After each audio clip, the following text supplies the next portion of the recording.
बिस्मिल्लाहिर्रहमानिर्रहीम। अस्सलाम वालेकुम। स्पोर्ट्स पेज में मिर्जा इकबाल बेग एक्सप्रेस न्यूज के नाज़रीन को खुश आमदीद कहता है। आइंदा माह से क्रिकेट का मेला PSL 8 की सूरत में शुरू होने वाला है। 13 फरवरी को टूर्नामेंट का इफ्तिताही मैच मुल्तान क्रिकेट स्टेडियम में खेला जाएगा। क्रिकेट के हवाले से भी खबरें हैं, उसके अलावा गोल्फ के हवाले से भी खबरें हैं और विमेन क्रिकेट टीम की जो मायूस कुन कारकर्दगी है उसके हवाले से भी खबरें हैं कि आखिर इस माफिया का कब तोड़ निकाला जाएगा। इस हवाले से आज के शो में हम बात करेंगे, कुछ पैकेजेस भी आपको दिखाएंगे, कुछ मेहमानों को भी ऑनलाइन लेंगे।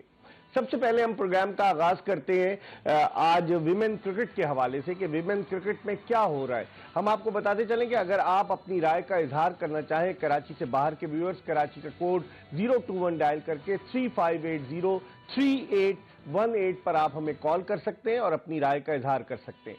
पाकिस्तान की विमेन क्रिकेट टीम जिसकी कारकर्दगी गुज़िश्ता बरस कॉमनवेल्थ गेम्स में बड़ी मायूस कुन रही, बारबाडोस से भी हार गई, उससे पहले वर्ल्ड कप में भी पाकिस्तान की कारकर्दगी इतनी अच्छी नहीं रही। इतने पैसे Pakistan cricket board women cricket की तरक्की के लिए खर्च कर रहा है, लेकिन नतीजा सिफर आता है। पाकिस्तान बांग्लादेश या श्रीलंका जैसी टीमों को हराकर खुश होता है, लेकिन जब कोई तगड़ी टीम पाकिस्तान की विमेन टीम के सामने आती है तो हमारी विमेन क्रिकेटर्स के हाथ पांव फूल जाते हैं।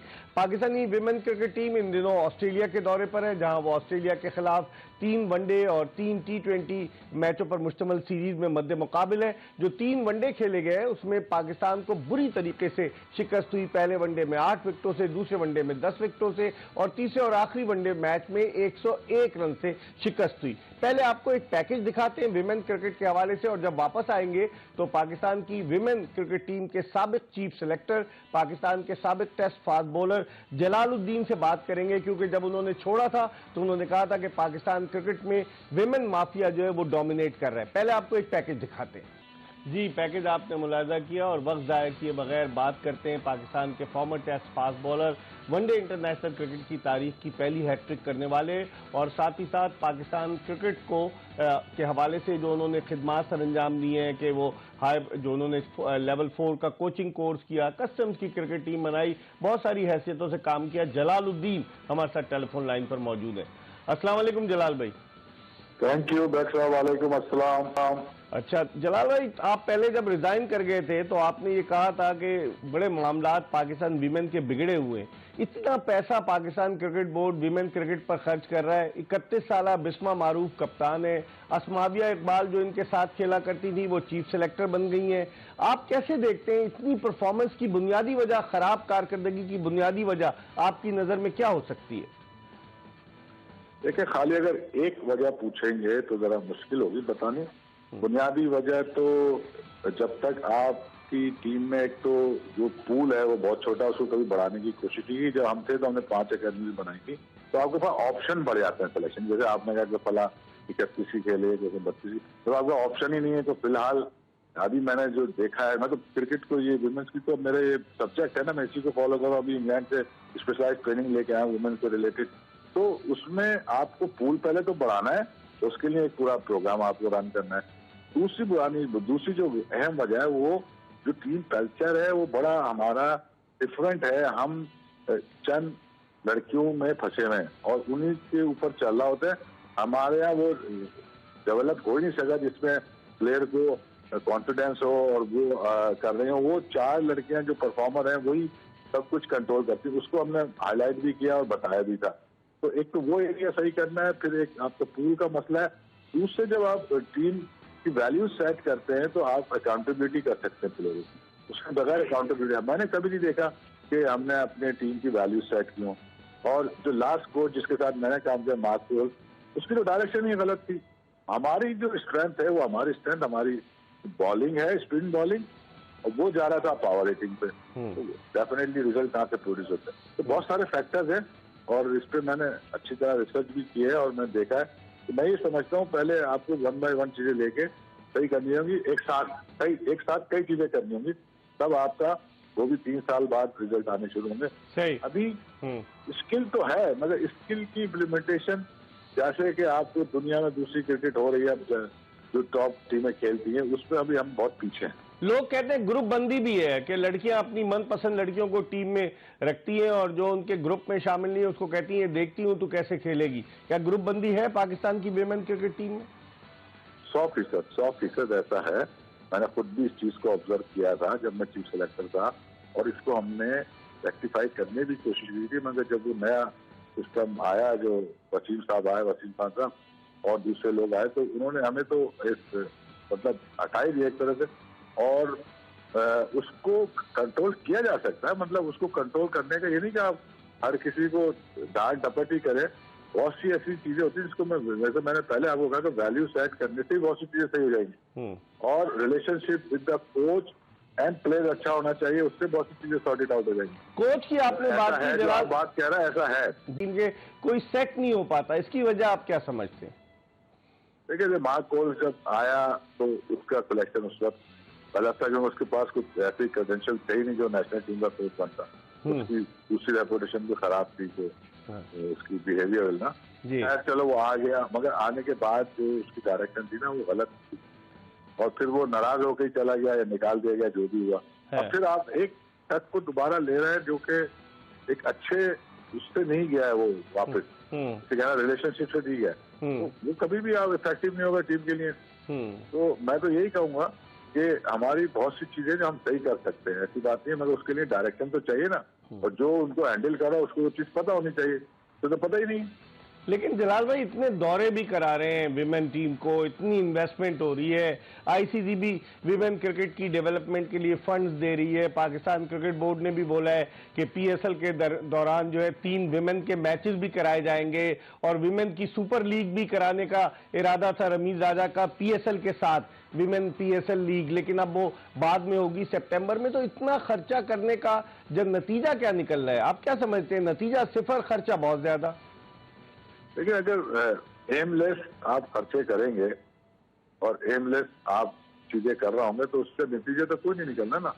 आपको ये बात तो पता है, आप खुद भी समझते हैं। पहले तो आप डायरेक्शन सेट करें और उसके आगे अपना गोल सेट करें कि हमने किस तरह मूव करना है, और रेलेवेंट लोगों को लगाया जाए ताकि वो उस डायरेक्शन को, जो कि बोर्ड की पॉलिसी है या आईसीसी की जैसे आपने बताया, बिल्कुल उनकी ये पॉलिसी है कि हमें वुमेन्स क्रिकेट को मेंस के बराबर लाना है। मगर मैं जाती राय में समझता हूँ मेंस के बराबर तो नहीं आ सकती, मगर बेहतर हो सकती है, बहुत बेहतर हो सकती है। और दूसरी टीमें जो टॉप 4 टीमें, वो क्यों बेहतर होगी? उन्होंने कोई डायरेक्शन थी, उनके पास हमसे ज्यादा उनके पास पोटेंशियल नहीं था, वो भी ऐसी टीमें थी, मगर उन्होंने अपने आप को सही करा। हम अभी उस डायरेक्शन में गए नहीं। मैं उम्मीद करता हूँ सेठी साहब आएंगे, काफी वुमेन्स के हवाले से बहुत टीम है, तो अगर ये इंशाल्लाह अच्छी डायरेक्शन में जाएंगे तो बेहतरी आएगी, मगर आएगी लॉन्ग टर्म पे ही। अगर कोई समझे कि 2-6 महीने बाद चेंज हो, ऐसा कुछ नहीं होना। इसको स्लोली आपने फेजेस में चीजों को सही करना है। आखिरी सवाल जलालुद्दीन साहब, क्या वजह हम कभी बांग्लादेश को हरा देते हैं, श्रीलंका को हरा देते हैं, लेकिन जब हम ऑस्ट्रेलिया, इंग्लैंड, न्यूजीलैंड, भारत तगड़ी टीमों के खिलाफ जाते हैं तो हमारी टीम के हाथ पांव फूल जाते हैं? इसकी वजह क्या है कि स्टैंडर्ड ऑफ क्रिकेट हम अब तक अपना बुलंद नहीं कर पाए हैं क्या? देखिए, उन 4 टीमों से तो हम बहुत नीचे हैं, सीधी बात है, चाहे वो स्किल हो, चाहे फिटनेस हो, और चाहे वो आपका mental side of the game, mental strength जैसे कहते हैं। मगर इसको सही करना भी तो हमारा ही काम है ना। हम उस डायरेक्शन में तो पहले जाएं, उस काम को सही करने का तरीका तो समझें। जब वो नहीं होगा तो हम कैसे सही होंगे? तो ये तो तय बात है, अभी जैसे इंग्लैंड, ऑस्ट्रेलिया, न्यूजीलैंड, इंडिया, ये सब हमसे बेहतर टीम है। फिर 1 ऑफ हरा देने से आप ये मत समझे कि आपकी टीम अच्छी होगी। अगर आपने किसी साउथ अफ्रीका को हरा दिया, किसी को बांग्लादेश को हरा दिया, कंसिस्टेंसी शो उसके भाई आप अच्छे हैं, और वो भी आपका जब ग्राफ हर टीमों के साथ मैच करेगा तब आप कहेंगे। और इसमें मुझे उम्मीद ये है कि हम कर सकते हैं।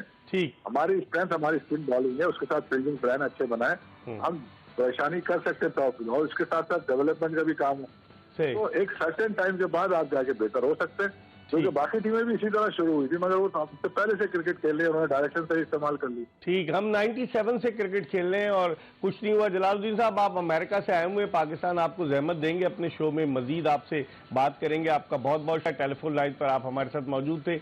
पाकिस्तान के साबिक टेस्ट फास्ट बॉलर, पाकिस्तान की विमेन क्रिकेट टीम के साबिक चीफ सेलेक्टर जलालुद्दीन हमारे साथ टेलीफोन लाइन पर मौजूद थे, अपनी राय का इजहार कर रहे थे, और उनका कहना है कि वो 100% इस बात से इत्तेफाक करते हैं कि पाकिस्तान की विमेन क्रिकेट टीम में ग्रुप बंदी है, जिसकी वजह से पाकिस्तान विमेन क्रिकेट जो है मजबूत टीमों के खिलाफ इतनी अच्छी कारकर्दगी पेश नहीं कर पा रही। इस वक्त हम एक ब्रेक ले रहे हैं और ब्रेक के बाद जब वापस आएंगे मजीद बात करेंगे, कहीं जाएगा नहीं, हमारा इंतजार कीजिएगा।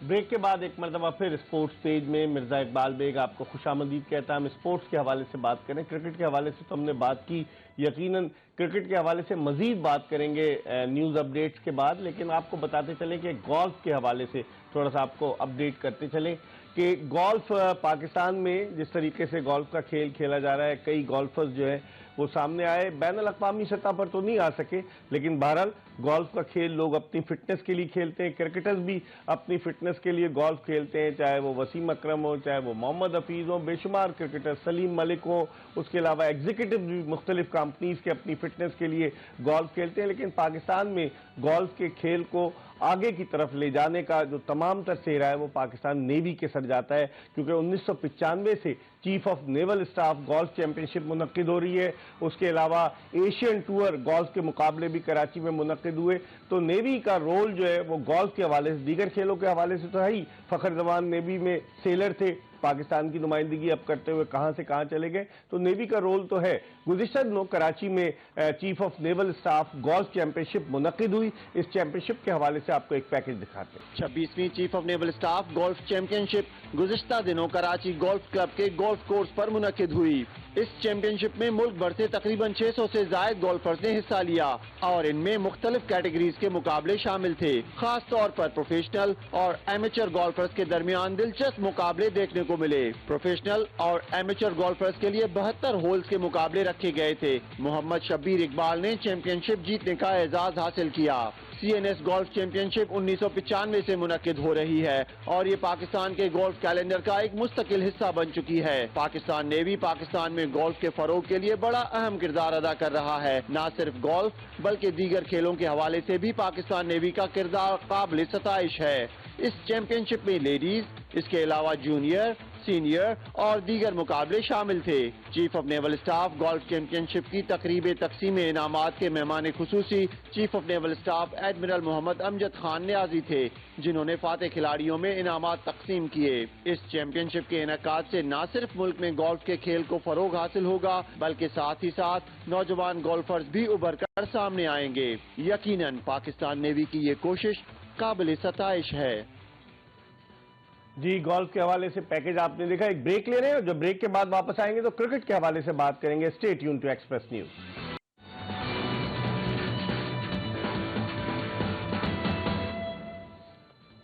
Welcome back after the break. आप देख रहे हैं स्पोर्ट्स पेज एक्सप्रेस न्यूज पर और हम बात कर रहे थे ब्रेक पर जाने से कबल पहले क्रिकेट की, फिर गोल्फ की और अब फिर क्रिकेट की थोड़ी सी बात करते हैं, क्योंकि पाकिस्तान सुपर लीग जो पाकिस्तान का ब्रांड बन चुका है, 2016 में इसका आगाज हुआ। क्रिकेट का मेला जो है वो 13 फरवरी से शुरू हो रहा है और इस मरतबा 4 शहरों में कराची, लाहौर, मुल्तान और रावलपिंडी में PSL के मैचेस खेले जाएंगे। और PSL में लाहौर कलंदर्स की टीम अपने एजाज का दिफा करेगी। आपको याद होगा गुज़िश्ता बरस लाहौर कलंदर्स ने फाइनल में दिफाई चैंपियन मुल्तान सुल्तान्स को 42 रन से शिकस्त देकर पहली मरतबा चैंपियन बनने का एजाज हासिल किया। इससे कबल 2020 में भी लाहौर कलंदर्स की टीम ने PSL के फाइनल के लिए क्वालिफाई किया था, लेकिन फाइनल में उसे नेशनल स्टेडियम कराची में कराची किंग्स के हाथों शिकस्त का सामना करना पड़ा। इस हवाले से हम बात करेंगे, लेकिन इससे पहले कि हम गुफ्तगू के सिलसिले का आगाज करें, हम पहले आपको एक क्रिकेट के हवाले से पैकेज दिखाते हैं और उसके बाद जब वापस आएंगे तो PSL के हवाले से बात करेंगे। पैकेज तो आपने देखा, लेकिन अब सबको इंतजार है 15 फरवरी से PSL के शुरू होने का इफ्तिताही मैच दिफाई चैंपियन लाहौर कलंदर्स और मुल्तान सुल्तान्स की टीमों के दरमियान मुल्तान में खेला जाएगा। इस वक्त हमारे साथ टेलीफोन लाइन पर लाहौर से मौजूद है लाहौर कलंदर्स के रूह रवां, जिन्हें मैं कहता हूं ये ब्रेन चाइल्ड हैं, क्योंकि बड़ा मुतहरिक किया हुआ है इस फ्रेंचाइज को। गुज़िश्ता दिनों कराची में थे, हॉकी में भी अब लाहौर कलंदर्स जो है पाकिस्तान हॉकी फेडरेशन के साथ मिलकर, सिंध हुकूमत के साथ मिलकर कुछ करने जा रही है। लेकिन क्रिकेट की वजह से लाहौर कलंदर की पहचान है और सबसे मकबूल तरीन फ्रेंचाइज अगर मैं कहूँ तो बेटा ना होगा। आतिफ राना साहब हमारे साथ मौजूद हैं, CEO लाहौर कलंदर्स, इनसे बात करते हैं। अस्सलाम वालेकुम आतिफ भाई। अस्सलाम वालेकुम इकबाल भाई। अच्छा आतिफ भाई, सबसे पहले तो ये बताइए तैयारियां कैसी हैं? 4 फरवरी से सुना है आपका कोचिंग वो ट्रेनिंग कैंप लग रहा है, हाई परफॉर्मेंस सेंटर आपका जो लाहौर कलंदर्स का है, कुछ बताएंगे तैयारियों के हवाले से? इकबाल भाई बहुत शुक्रिया। देखें, हम तो सारा साल ही आपको पता है कुछ ना कुछ इनिशिएटिव करते रहते हैं। जिस तरह इस साल पिछले साल हमने क्लास ऑफ 22 के हवाले से प्लेयर डेवलपमेंट। इकबाल भाई, यॉर्कशायर काउंटी के साथ हमारा जो मुआहदा हुआ, ये पाकिस्तान के लिए एक बहुत बड़े एजाज की बात है, बिकॉज वो 150 साल पुराना एक काउंटी है और उसके अंदर 850 से ज्यादा क्लब है।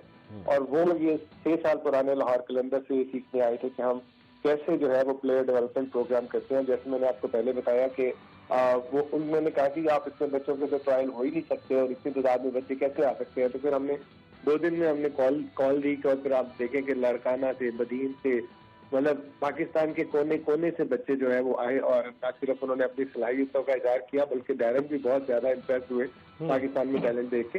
तो उनके साथ बिल्कुल हमारा मुआहदा है और एक्सचेंज प्रोग्राम है और इंशाल्लाह आने वाले दिनों में आप देखेंगे कि वहां से यॉर्कशायर से बच्चे पाकिस्तान ट्रेन होने के लिए आएंगे PSL से पहले और हमारे बच्चे जो है उसके बाद वहां पे जाके ट्रेनिंग लेंगे। अच्छा आतिफ भाई, लाहौर कलंदर्स हमेशा हिडन टैलेंट को सामने लेकर आती है। सलमान इरशाद को आपने कश्मीर में जाके फाइंड किया, फिर उसके अलावा हारिस रऊफ की मिसाल हमारे सामने और हैरी ब्रूक की मिसाल है। कोई नहीं जानता था हैरी ब्रूक जब लाहौर कलंदर्स से खेला गुज़िश्ता साल उसने सेंचुरी स्कोर की, वो नजरों में आया इंग्लिश सेलेक्टर्स की, इंग्लिश टीम के साथ पाकिस्तान के दौरे पर आया, बड़ी अच्छी परफॉर्मेंस दी। तो इस मरतबा आपकी टीम में डेविड वीजे भी शामिल है, राशिद खान अवेलेबल होंगे पूरे सीजन के लिए जो अफगानिस्तान के लेग स्पिनर है, और दीगर खिलाड़ियों के हवाले से बताइए प्लीज। जी बिल्कुल, राशिद अभी तक तो अवेलेबल है। हम टीम डेविड को भूल गए जिस वक्त ऑस्ट्रेलिया के मेन बैट्समैन उनका ऑलराउंडर में आगे। आप फिल सॉल्ट को भूल गए जिन्होंने सिंगल हैंडेडली यहाँ पे कदाफी स्टेडियम में पिछला जो लास्ट मैचेस था इंग्लैंड के साथ उन्होंने सीरीज विन करने में अहम किरदार अदा किया। उसके बाद टॉम बेंटन है और ये फिल सॉल्ट जो है ये 2018 में इकबाल भाई आपको याद होगा कि हमारे सुहेल अख्तर की क़यादत में ये ऑस्ट्रेलिया में हमारे डेवलपमेंट स्क्वाड का हिस्सा भी थे। तो इंशाल्लाह इस दफा जो तैयारियां भरपूर हैं, बाकी जो अल्लाह को मंजूर जो ग्राउंड में जब उठेंगे तो अपने फैंस को जो है वो भरपूर तरीके से उनको एंटरटेन करें। सिकंदर रजा का नाम भी आपके स्क्वाड में शामिल था, सियालकोट में पैदा होने वाले जिम्बाब्वे के बैट्समैन, क्या वो अवेलेबल होंगे सिकंदर रजा? जी इकबाल भाई, अभी तक तो सारे अवेलेबल हैं। मोस्टली वो एक हमारे इंग्लिश के प्लेयर है जो शायद वो उनको भी इंग्लैंड लॉयंस में जो A टीम है उनको कॉल ऑन कर लिया गया हमारे सिलेक्शन के बाद और वो शायद 1-2 मैचेस शुरू के मिस करें, बाकी तो इंशाल्लाह सारी टीम अवेलेबल। हाँ, आपने जमान खान जो है वो सामने आया, जिस तरह मैं हारिस रऊफ की बात कर रहा था, फिर कामरान गुलाम को आप लोगों ने अपनी टीम में रखा, अब्दुल्ला शफीक, ये सारे जो टैलेंटेड क्रिकेटर हैं, कितना आप प्राउड फील करते हैं आतिफ राना साहब के लाहौर कलंदर्स पाकिस्तान की क्रिकेट में आप लोगों की कोशिशों और काविशों की वजह से उसकी डेवलपमेंट में इंपॉर्टेंट रोल प्ले कर रही है? इकबाल भाई, अल्लाह ताला का जितना शुक्र अदा किया जाए काम के जिस काम का हमने बेड़ा उठाया था और जिसकी वजह से हमने ये फ्रेंचाइज ली थी कि हमने पाकिस्तानी नौजवानों को अंगेज करना है, उनको एक प्लेटफॉर्म देना है, बेबाद मैदानों को आबाद करना है और एक ऐसा प्लेटफॉर्म क्रिएट करना है जहाँ पे यंग पाकिस्तान का टैलेंट सामने आ सके। शाहीन शाह अफरीदी हो, हारिस रऊफ हो, फखर जमान हो, अभी आपने जिक्र किया इसका सलमान खान का, कामरान गुलाम 2017 में हमारे डेवलपमेंट का हिस्सा थे और पिंडी की टीम से खेलते थे। इस तरह अब्दुल्ला शफीक है, इस तरह सलमान अली आगा को आपने देखा, इसी तरह तो दिलबर हुसैन है जो भी पाकिस्तान क्रिकेट पे दस्तखत दे रहे हैं, इस तरह अहमद दानियाल है। एक लंबी फहरिस्त है इकबाल भाई और बहुत बड़ी सेटिस्फेक्शन है कि जिस चीज से हमने भरोसा किया था कि पाकिस्तान की यूथ के ऊपर भरोसा किया था और उस यूथ ने डिलीवर किया और ये बात सच हुई कि जरा नम हो तो ये मिट्टी बड़ी जरखेज है। चलिए, बहुत बहुत शुक्रिया, wish you all the best for PSL 8। इफराना CEO Lahore Qalandars हमारे साथ मौजूद थे और वो बता रहे थे कि और इसमें कोई शक नहीं कि कितने लड़कों को लेकर लाहौर कलंदर्स आई, लाइमलाइट में आए, उन्होंने परफॉर्म किया, अपने ममालिक की नुमाइंदगी की। टिम डेविड ऑस्ट्रेलिया का, फिर हैरी ब्रूक की अगर आप बात करें, डेविड वीजे जो साउथ अफ्रीका में सारी क्रिकेट खेले, बाद में वो शिफ्ट हो गए नमीबिया को और नमीबिया को वो T20 इंटरनेशनल मैचेस में रिप्रेजेंट करते हैं। और बेशुमार क्रिकेटर्स जो थे वो आतिफ राना और लाहौर कलंदर्स और आकिब जावेद, अगर आकिब जावेद का नाम न लूं तो ज्यादती होगी। फिर शाहीन शाह अफरीदी को उन्होंने कप्तान बना दिया, लोग कह रहे थे ये क्या डिसीजन ले लिया। शाहीन शाह अफरीदी भी लाहौर कलंदर्स में आया, बेशुमार क्रिकेटर जो है उनको ग्रूम करने का क्रेडिट जो है वो लाहौर कलंदर्स के सर जाता है। हम इस पर क्रिकेट के हवाले से मजीद बात करेंगे, कोशिश करेंगे कि senior sports journalist Abdul Majid Bhatti से कनेक्ट किया जाए, क्योंकि विमेन क्रिकेट के हवाले से माजिद भट्टी साहब ने एक ट्वीट भी किया था और विमेन क्रिकेट की सूरत हाल जो है वो अब क्या करते हैं नजम सेठी साहब, ये भी हम देखने की कोशिश करेंगे, क्योंकि पाकिस्तान में क्रिकेट के मामला जिस नहज पर चल रहे थे गुज़िश्ता दौर में, रमीज राजा साहब से बड़ी तवक्कुआत थी जब वो 13 सितंबर 2021 को जब उन्होंने चार्ज लिया था पीसीबी के चेयरमैन का, कि बहुत सारी चीजें उनसे तवक्कुआत थी लेकिन वो तवक्कुआत पे पूरा न उतर सके। अब रमीज राजा साहब तो खामोश हैं, नजम सेठी साहब एक और इनिंग्स खेलने के लिए आ गए। 4 महीने का मैंडेट है पाकिस्तान क्रिकेट बोर्ड की इस मैनेजमेंट कमेटी को, बड़े मुतारिक लोग इस मैनेजमेंट कमेटी में शामिल हैं। तो अब देखते हैं कि आइंदा आने वाले दिनों में क्रिकेट मैनेजमेंट कमेटी, क्योंकि 4 महीने के बाद फिर रीजन्स के इंतखाबात होने, रीजन्स के लोग जो है वो शामिल होंगे क्रिकेट बोर्ड के गवर्निंग बोर्ड में, उसके अलावा इदारों के लोग शामिल होंगे, तो वही पुराना गवर्निंग बोर्ड बहाल होगा और फिर क्रिकेट की तरक्की के लिए जो काम होगा, लोगों को तवक्को है कि नजम सेठी साहब, वो कहते हैं ना कि दूध का जला छाछ फूक फूक कर पीता है, तो नजम सेठी साहब माजी के तजर्बात से सीखते हुए इस मरतबा कोशिश करेंगे कि पाकिस्तान क्रिकेट को और दुरुस्त समत की जानिब ले जाया जा सके। वक्त हो गया प्रोग्राम में एक छोटे से ब्रेक ले रहे हैं और ब्रेक के बाद जब हम वापस आएंगे मजीद बात करेंगे क्रिकेट के हवाले से। Stay tune to Express news.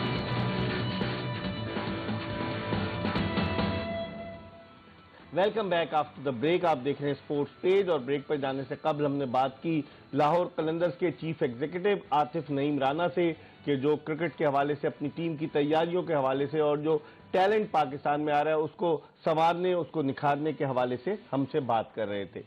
Pakistan की विमेन क्रिकेट के हवाले से हमने जलालुद्दीन से बात की, पाकिस्तान के फॉर्मर टेस्ट फास्ट बॉलर। अब हम थोड़ी सी और बात करेंगे विमेन क्रिकेट के हवाले से, क्योंकि विमेन क्रिकेट के हवाले से अब हम थोड़ी सी और बात करेंगे। और जिस तरह से आपको हमने बताया कि पाकिस्तान में क्रिकेट के मामलात जिस अंदाज से चल रहे हैं, अगर देखा जाए तो ऐसे मामलात जो हैं वो अब शायद बेहतरी की तरफ जाएं।